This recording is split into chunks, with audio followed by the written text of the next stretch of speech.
1번입니다. 지금 그림과 같은 하중이 작용할 때 지점 A에 대한 휨 모멘트를 구하라고 했는데 지금 이 말은 지점 A에서 모멘트 반력을 구하라는 문제죠. 그래서 A가 지금 고정단위이기 때문에 우리가 지점 조건에 따른 반력을 표현을 해보면 이렇게 수직 반력이 있을 테고 수평 반력이 있을 테고 모멘트 반력이 있겠죠.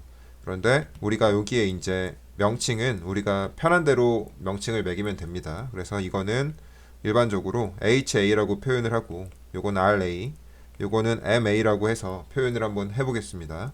지금 문제에서는 모멘트 반력만 구하라고 했지만 우리는 공부하는 입장이니까 수평 반력이랑 수직 반력도 한번 표현을 해보겠습니다. 그리고 여기서 지금 지점 반력들의 방향은 우리가 가정을 하는 거예요. 그래서 저는 오른쪽으로 했지만 뭐 왼쪽으로 해도 되는데 우리가 응용력학에서는 좌표계를 오른쪽을 X축 플러스 방향, 그 위쪽을 Y축 플러스 방향으로 하니까 일반적으로 이렇게 하는 게 맞습니다. 그래서 천천히 한번 풀어보면 이 문제를 일단 이해를 해야 되는 게 지점 A에 대한 휨 모멘트를 구하라고 했는데 별도의 언급이 없더라도 지금 응용력학에서는 이 구조가 정지 상태죠. 정지 상태라는 의미는 정력학적으로 해석을 하겠다는 얘기고 이거는 휨 평형 방정식을 만족을 한다는 얘기입니다.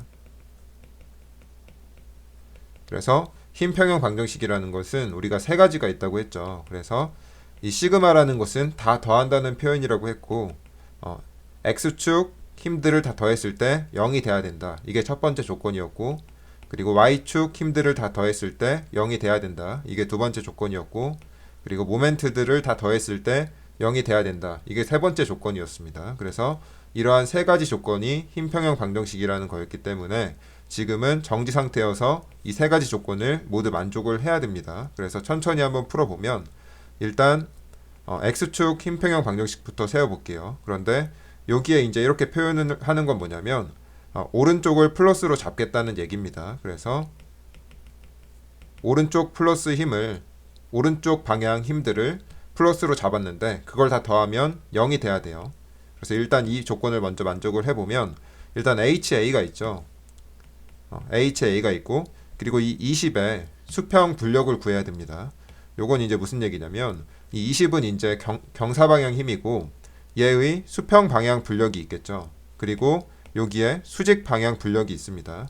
요걸 계산하는 방법은 이제 처음 공부하는 학생들이 있을 수 있으니까 이 지금 20이라는 경사 방향 힘이 밑에다 그리게 되면 지금 이렇게 있는데 여기가 지금 3대 4대 5죠.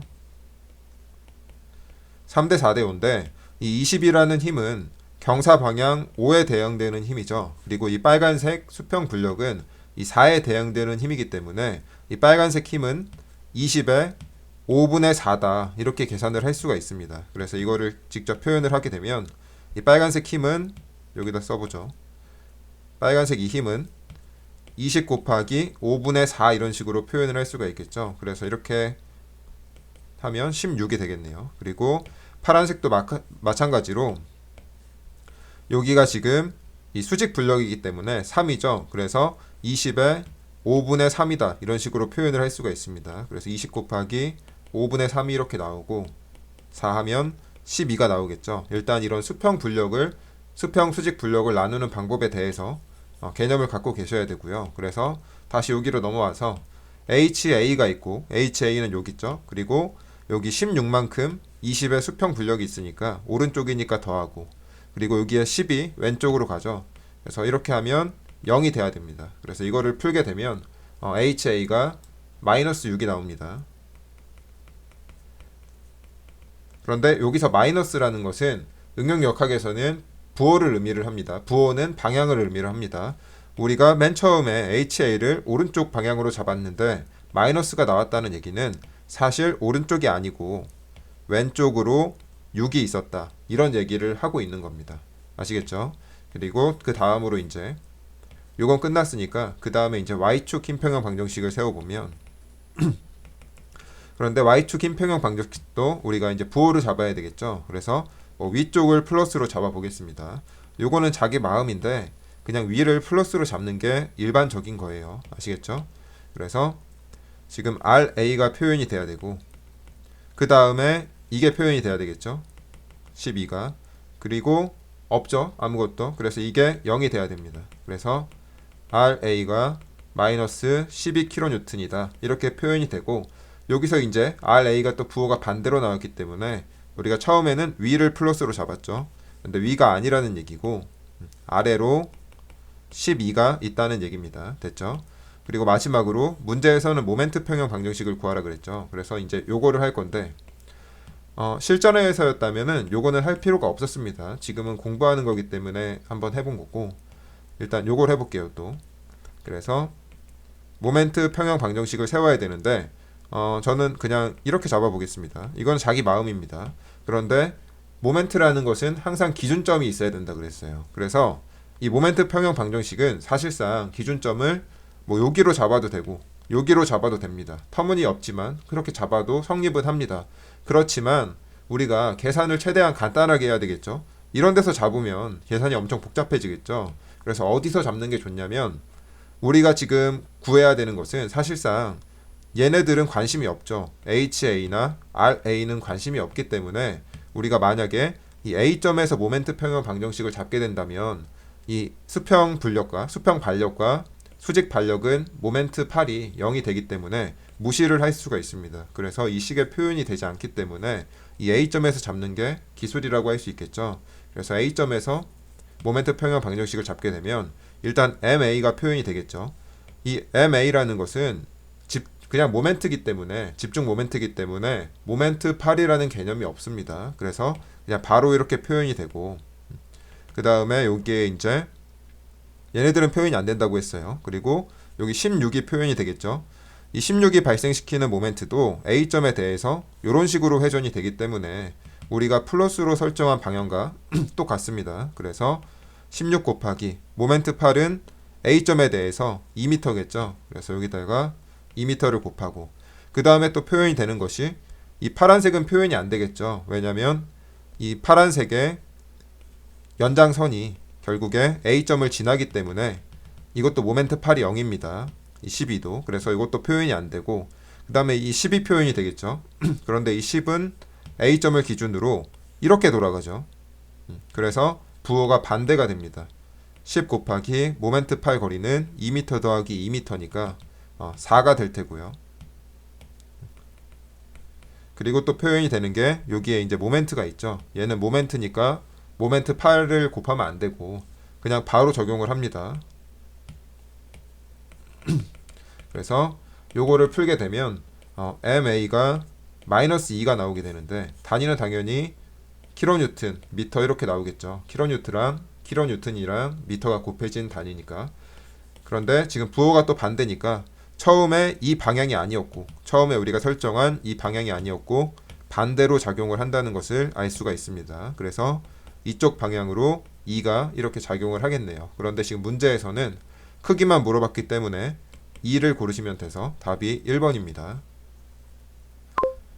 2번입니다. 지금 단면의 성질에 대한 설명으로 옳지 않은 것은 이렇게 물어봤는데, 보기 1번부터 천천히 한번 보면 지금 XY축에 대한 단면 열차 모멘트는 여기 뭐 이상한 식들이 있어요. 수식들이.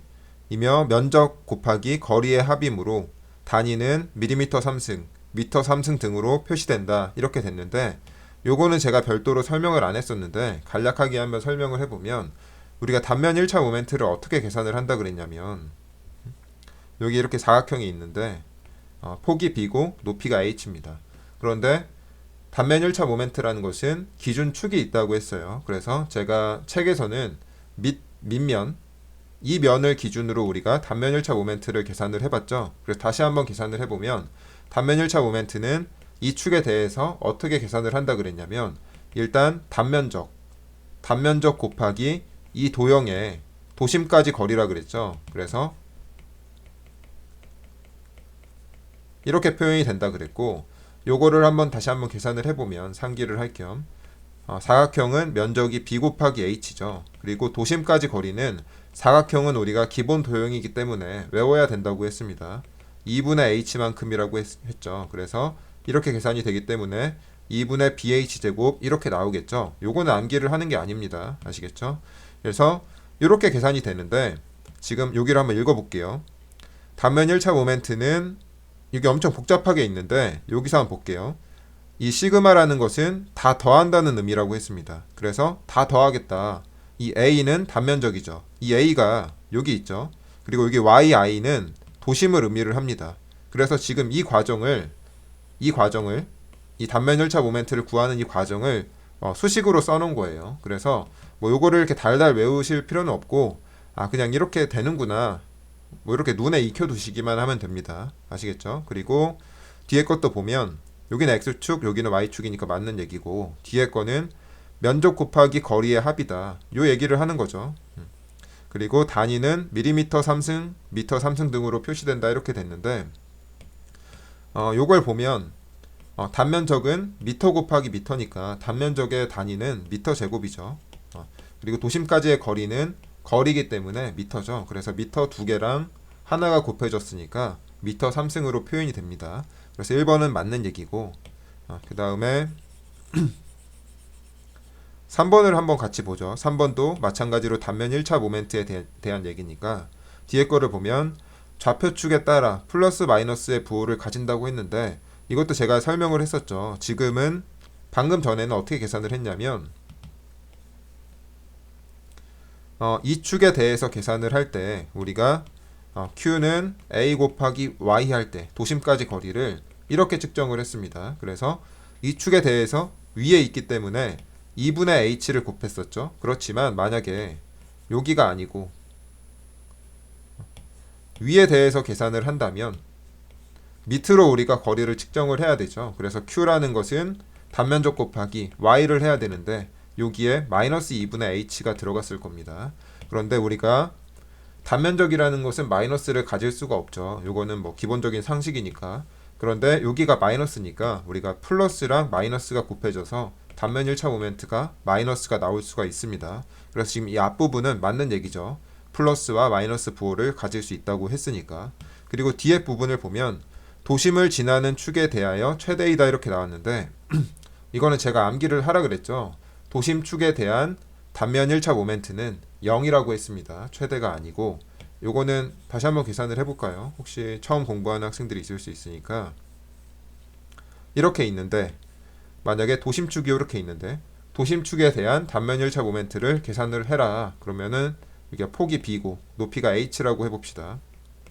그래서 여기에 대해서 계산을 할 건데 일단 위의 단면을 표현을 하게 되면 위에는 일단 면적이 B 곱하기 4분의 H가 2분의 H가 나오겠죠. 절반이니까. 그리고 이 위의 단면에 대한 도심까지 거리는 여기까지겠죠. 절반까지. 사각형이니까. 그러면 4분의 H를 곱해야 되겠죠.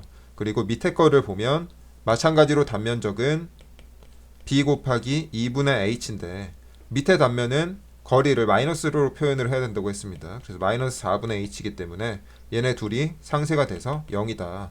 그런데 이런 과정을 매번 반복을 할 수 없기 때문에 우리가 요거는 특징으로 암기를 한다고 했습니다.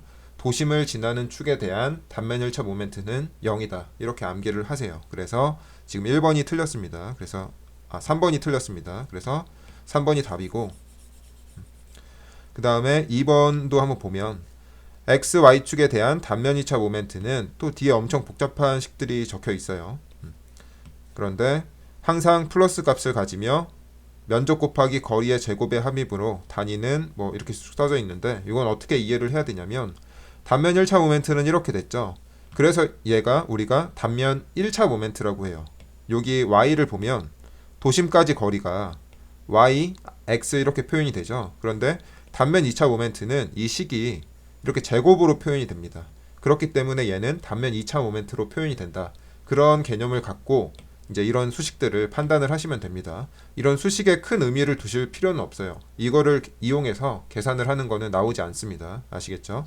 그래서 단면 2차 모멘트를 간단하게 설명을 하면 개념들을 조금씩 설명을 하면서 갈 테니까 기억을 하세요. 단면 2차 모멘트 같은 경우는 우리가 어떻게 계산을 한다 그랬냐면 일단 기본 도형들에 대해서 도심축에 대한 단면 2차 모멘트를 외운다 그랬죠. 그래서 사각형 같은 경우는 도심축에 대한 단면 2차 모멘트가 12분의 BH 3승입니다. 요거는 암기를 하라 그랬고, 이 축에 대해서 12분의 BH 3승이에요. 그리고 밑 단면에 대해서는 3분의 BH 3승입니다. 이런 식으로 이제 암기를 해서 계산을 한다 그랬죠. 그런데 요게 어떻게 나왔냐? 요거는 우리가 암기를 하는 거고, 기본 축에 대한 도심축에 대한 단면이차 모멘트는 암기를 하는 건데, 그러면은 이 밑 단면에 대해서는 어떻게 나왔느냐? 요거는 우리가 다른 축에 대해서는, 도심축이 아닌 다른 축에 대해서는 평행축 정리를 이용을 한다 그랬습니다. 그래서 이미축에 대한 단면이차 모멘트는 도심축에 대한 단면이차 모멘트에다가 단면적 곱하기 이미축과, 여기가 지금 이미축이죠. 이미축과 도심축 사이의 거리의 제곱을 한다고 했죠. 이게 거리를 우리가 D라고 해볼게요. 그러면 여기다가 D의 제곱 이렇게 나온다고 했습니다. 그리고 단면 2차 모멘트는 제가 항상 플러스 값을 갖는다. 요거는 암기를 하라 그랬죠. 그리고 면적 곱하기 거리의 제곱의 합이므로 요거는 뭐 요런 얘기입니다. 요런 거 보면서 일단 판단을 하세요. 이렇게 자세히 들어가면은 이제 너무 헷갈리기 때문에 요런 게 있었지, 이렇게 판단이 됐었지, 이렇게만 생각을 하시면 될 것 같아요. 너무 깊게 들어가면 오히려 이제 수험 생활에서 공부량이 늘어나기 때문에 이런 식으로 이해를 하는 게 필요합니다. 아시겠죠? 그래서 2번도 맞는 얘기고, 그리고 4번 같은 경우는 단면 계수는 단면 2차 모멘트를 도심축으로부터 최상단 또는 최하단까지의 거리로 나눈 값으로, 단위는 밀리미터 3승 또는 미터 3승 등으로 표현된다고 했는데, 우리가 단면 계수는 어떻게 정의를 했냐면, 단면 계수는 뭐 S 또는 Z로 표현을 한다 그랬는데, 저는 S로 표현을 하는 것을 선호를 합니다. 왜냐면 나중에 소선 계수를 또 Z로 표현을 하기 때문에 단면 계수를 Z로 표현하면 이게 겹치더라고요, 문자가. 그래서 실제로 S로 표현하는 원서들이 많으니까 이거는 뭐 자유입니다. 어떤 문자를 쓰든지. 단면 계수는 어떻게 계산을 한다 그랬냐면, 일단 도심축에 대한 단면 2차 모멘트를 도심축에서 가장 먼 거리로 나눈다 그랬어요. 이것도 이제 처음 공부하는 학생들이 있을 수 있으니까 간단하게 한번 설명을 해보면, 우리가 이런 삼각형에 대한 단면 계수를 구한다고 하면 일단 요거는 암기를 하라 그랬죠. 도심축에 대한 단면 2차 모멘트. 요거는 삼각형이니까 도심축이 여기 있겠죠. 그래서 여기에 대한 단면 2차 모멘트는 36분의 BH 3승이겠죠. 그래서 요거를 여기다 넣고, 가장 먼 거리라는 것은 삼각형은 여기가 3분의 h죠. 여기는 3분의 2h고, 그래서 여기서는 3분의 2h를 넣어야 된다. 이런 개념들을 갖고 계셔야 됩니다. 단면 계수에서는. 그래서 4번을 천천히 한번 보면, 단면 2차 모멘트를 도심축으로부터 최상단 또는 최하단까지의 거리로 나눈 값이다. 이렇게 했는데, 아주 틀린 말은 아닌데 아주 완벽한 말은 아닙니다. 왜냐면 단면 2차 모멘트를, 일단 이 부분도 좀 마음에 안 들고요. 왜냐면 도심축에 대한 단면 2차 모멘트 이렇게 표현을 해야 정확한 표현입니다. 그렇지만 아주 틀린 말은 아니고요. 그리고 최상단 또는 최하단까지의 거리로 나눈다 이렇게 표현을 했는데, 이것도 그렇게 마음에 드는 표현은 아닙니다. 왜냐면 가장 먼 거리로 나누셔야 돼요. 아시겠죠? 그래서 맞는 얘기는 맞는 얘기죠. 그렇지만 완벽하지는 않다. 그리고 단위는 밀리미터 3승 또는 미터 3승이라고 했는데, 단면 2차 모멘트가 미터 4승인데 지금 뭐 거리가 미터니까 하나가 날아가서 3승이 되겠죠. 그래서 4번도 맞는 보기입니다. 3번입니다. 지금 그림과 같이 정삼각형 구조체가 있고 힘이 작용을 하고 있는데, 힘이 지금 3개가 작용을 하고 있네요. 그리고 평형을 이루기 위해 필요한 모멘트는 이렇게 물어봤는데, 여기서 이제 평형이라는 것은 우리가 이제 알아채야 되는데, 힘 평형을 의미를 합니다. 힘 평형 방정식을 의미를 하게 되는 거겠죠. 그래서 이 힘 평형 방정식을 만족시키기 위해 필요한 모멘트가 얼마이냐 이렇게 물어봤는데, 이 얘기는 무슨 얘기냐면 지금 이 상태에서는 힘 평형이 만족을 안 한다는 얘기입니다. 그러니까 얘가 정지 상태가 아니라는 얘기죠. 우리가 조금 직관적으로 봐도 여기를 기준으로 얘는 이렇게 돌아가고 이렇게 돌아가고 이렇게 돌아가니까 얘가 팽이처럼 이렇게 빙글빙글 돌아갈 겁니다. 그렇겠죠? 그래서 얘는 힘 평형을 만족을 안 하니까 정지 상태가 아니고 지금 운동 중인 상태입니다. 지금은 뭐 이렇게 그림으로 나와서 정지해 있지만 지금 운동 중인 상태인 거고, 얘를 정지 상태로 만들기 위해서 필요한 모멘트를 계산을 하라는 문제겠죠. 천천히 한번 풀어보면 우리가 모멘트에 대한 얘기가 나왔으니까 결국에 힘 평형 방정식 중에서 모멘트 평형을 만족을 시켜야 된다는 얘기죠. 그래서 이 세 번째 조건을 이용을 할 건데, 모멘트 평형 방정식이라는 것은 우리가 기준점이 항상 중요하다 그랬어요. 그런데 이론적으로는 어느 점에서나 만족을 해야 됩니다. 그래서 뭐 여기서도 만족을 할 수가 있고 여기서도 만족을 할 수가 있고 뭐 여기서도 만족을 할 수가 있지만, 우리가 스킬적으로 계산상 최대한 하나라도 무시를 해야 되겠죠, 힘을. 그래서 뭐 여기서 잡게 되면 여기를 기준점으로 잡게 되면 이 힘은 이 기준점을 지나기 때문에 모멘트 8이 0이 되겠죠. 그래서 이 힘을 무시를 할 수가 있을 겁니다. 그쵸? 근데 만약에 여기를 기준점으로 잡으면 이 힘을 무시를 할 수 있을 테고요. 그쵸? 여기를 잡으면 이 힘을 무시를 할 수 있겠죠. 그래서 이렇게 지금 꼭지점에서 이 세 개 중에 하나에서 잡는 게 좋습니다. 그런데 저는 여기서 한번 잡아볼게요. 다른 데서 잡아도 됩니다. 결과는 똑같으니까 저는 여기서 잡을게요. 그러면 얘는 더 이상 이제 우리가 해석할 때 필요 없는 값이 되겠죠.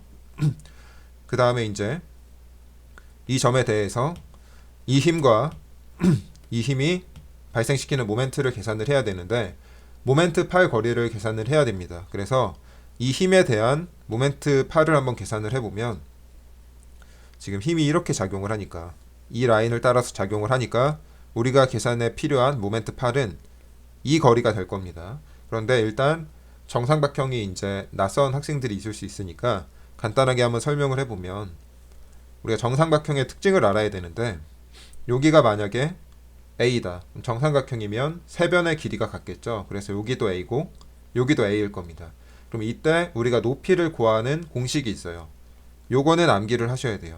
요거는 수학적인 건데, 여기 높이를 우리가 2분의 루트 3A 이런 식으로 계산을 할 수가 있습니다. 그런데 지금 한 변의 길이가 6m이기 때문에 A에다가 6m를 대입을 하게 되면 3 루트 3이 나오게 되겠죠. 그래서 여기서 지금 말하는 높이가 3 루트 3m가 지금 안 주어졌죠. 그래서 이런 개념들을 가지고 계산을 해야 됩니다. 요거는 언제든지 다시 이용될 수 있기 때문에 반드시 기억을 해 두시고요.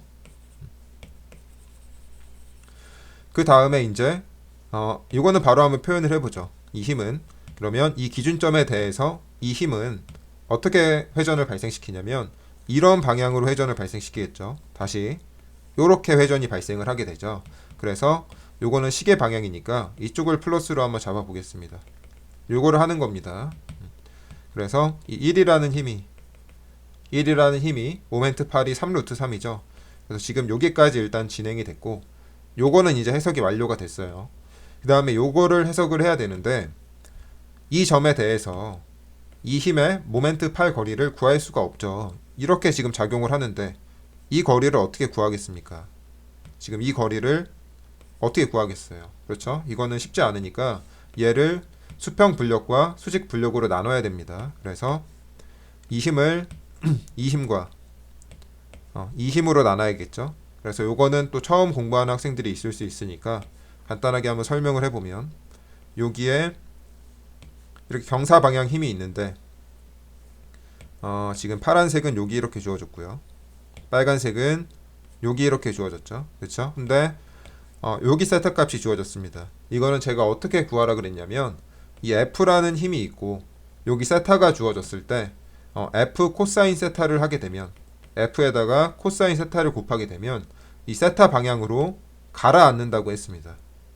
요거는 직관적으로 가져가셔야 돼요. 무슨 말인지 이해되시나요? 이거는 제가 책에 정리를 해놨으니까 한번 보시고, 그래서 여기 파란색이 F 코사인 세타다 이런 식으로 생각을 할 수가 있고요. 그럼 빨간색은 코사인 세타가 아니니까 F 사인 세타 이런 식으로 계산을 할 수가 있겠죠. 그래서 요거를 계산을 하게 되면 F는 지금 1이고 사인 60이 나오겠죠. 세타가 60도니까. 그래서 요거는 2분의 루트 3이다 이렇게 계산이 됩니다. 그래서 이게 2분의 루트 3인데 뭐 파란색도 계산을 할 수가 있습니다. 그런데 이거는 필요가 없겠죠. 왜냐면 이 파란색은 지금 기준점을 지나기 때문에 모멘트 8이 0입니다. 그래서 얘는 표현이 안 되겠죠. 그래서 파란색은 무시를 하고 빨간색만 표현이 되는데 이 빨간색 힘도 기준점에 대해서 이렇게 돌리죠 지금.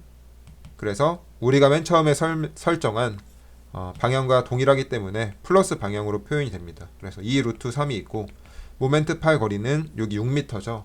그래서 여기 6m가 되고 지금 이게 원래는 0이 됐어야 되겠죠. 그런데 지금은 0이 아닙니다. 왜냐? 지금 평형 상태가 아니기 때문에. 그래서 이거를 계산을 하게 되면 얘가 3이니까 6 루트 3이죠. 그래서 6 루트 3으로 이렇게 작용을 해요. 얘가 지금 0이 아니기 때문에 모멘트 평형을 만족을 안 해서 지금 이 구조는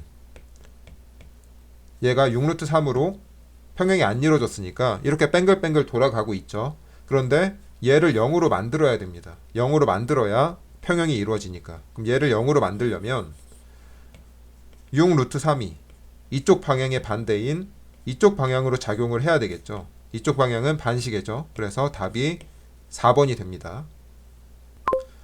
4번입니다. 지금 힘의 평형에 대한 설명 중 옳지 않은 것은 이렇게 물어봤는데 우리가 힘 평형 방정식이라는 게 있다 그랬죠.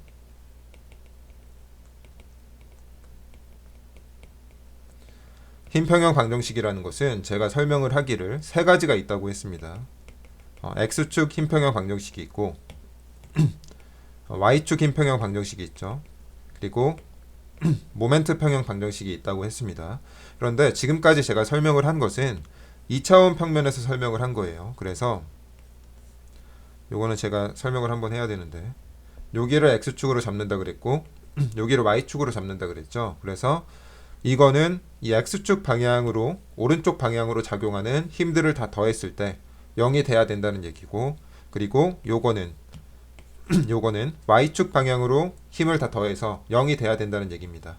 그런데 요거를 좀 이해를 해야 되는데 이 모멘트라는 것은 지금 이 평면에 작용을 하게 되죠. 그래서 모멘트가 이런 식으로 작용을 할 겁니다. 그런데 사실 얘도 여기 문자가 있습니다. 축이. 얘의 축은 어디냐면 우리가 얘가 지금 이렇게 감기죠. 이 평면에서. 그래서 검지를 제외한 오른손으로 검지를 제외한 나머지 손가락으로 이 곡선을 그대로 한번 그려보세요. 그럼 엄지가 우리가 자기 방향으로 이렇게 나오게 되죠.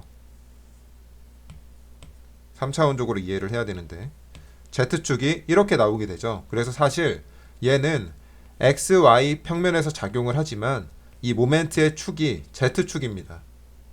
지금 이 축을 기준으로 우리가 감기게 되죠. 이렇게 요거를 좀 이해를 하셨으면 좋겠고, 사실 얘가 이 MZ가 있었다, Z가 있었다, 생략이 됐었지만, 그래서 이 얘기는 우리가 지금 2차원 평면에서 얘기를 했던 거예요. 그런데 지금 2차원 얘기를 할 건데 1번이랑 4번을 얘기를 할 건데 이 2차원 평면에서도 또 두 가지가 나눠집니다. 요거를 조금 2차원에서도 두 가지가 나눠지는데 어떤 게 있냐면 점과 물체가 있어요. 물체는 힘도 받고 모멘트도 받을 수가 있겠죠. 그래서 얘는 여태까지 설명했던 이 세 가지 힘 평형 방정식을 다 이용을 할 수가 있습니다. 그래서 한 물체에 대한 2차원 평면에서 한 물체에 대한 힘 평형 방정식은 X축 힘 평형 방정식, Y축 힘 평형 방정식 써보죠. 방정식, 모멘트 평형 방정식 이렇게 해서 총 3개입니다. 3개. 그래서 여기서 보면 2차원 평면상에서 한 물체에 작용하는 힘들의 평형 조건은 3개이다. 맞죠? 지금 3개니까. 그래서 4번은 맞는 얘기고, 그리고 이걸 보면 한 점에 대해서는 모멘트가 적용을 할 수가 없어요. 모멘트가 작용을 할 수가 없습니다. 요거는 2번에 같이 알아두세요. 물체에는 이렇게 모멘트가 작용을 하지만 이런 점에는 작용을 할 수가 없다. 그래서 여기는 모멘트를 제외한 두 가지가 적용이 됩니다. 그래서 얘는 한 점에 작용하는 힘들의 평형 조건은 2개가 됩니다. 그래서 1번도 맞는 얘기고요. 그런데 이 얘기를 3차원으로 넘어가면 3차원은 지금까지 한 번도 설명을 안 했어요. 3차원으로 넘어가면 어떻게 되냐면 지금 이렇게 있는 게 아니고 요거는 2차원이죠. 3차원으로 가면 X축 힘평형 방정식이 있겠죠. 그리고 Y축이 있습니다. 그리고 Z축이 있겠죠. 다시 그릴게요. 이렇게 있으니까 여기를 X, Y, 이쪽이 Z라고 있으면 X축, Y축, Z축이 있을 테고, 모멘트도 우리가 지금 Z에 대해서 했지만 여기는 X도 있고 Y도 있습니다. 그냥 이렇게 이해를 하시면 돼요. X도 있고 Y도 있다. 이렇게. 그래서 3차원으로 넘어가면 6개가 나오게 됩니다. 됐죠? 그런데 3차원에서도 또 물체랑 점이랑 물체랑 나눠요. 그런데 물체는 당연히 이 6개가 다 쓰이고요. 그래서 물체 3차원에서 물체에 대한 힘평형 방정식은 6개가 되는 거고, 그런데 점에서는 모멘트를 만족을 할 수가 없다고 했죠. 그래서 이 6개 중에서 모멘트 3개를 날리고 이 3개만 적용이 가능합니다. 그래서 3번은 지금 3차원 공간상에서 한 점에 작용하는 힘들의 평형 조건은 3개다 라는 것은 요거를 얘기를 하는 겁니다. 그래서 지금 3번은 맞는 얘기인데, 2번은 3차원 공간상에서 한 물체에 작용하는 힘들의 평형 조건은 4개라고 했는데 4개가 아니고 6개입니다. 그래서 틀렸어요. 5번입니다. 지금 그림과 같이 길이가 200mm이고 단면적이 이렇게 주어졌습니다. 지금 사각형인데, 그리고 강봉에 충력이 이렇게 작용을 했고 양단에서 인장을 했습니다.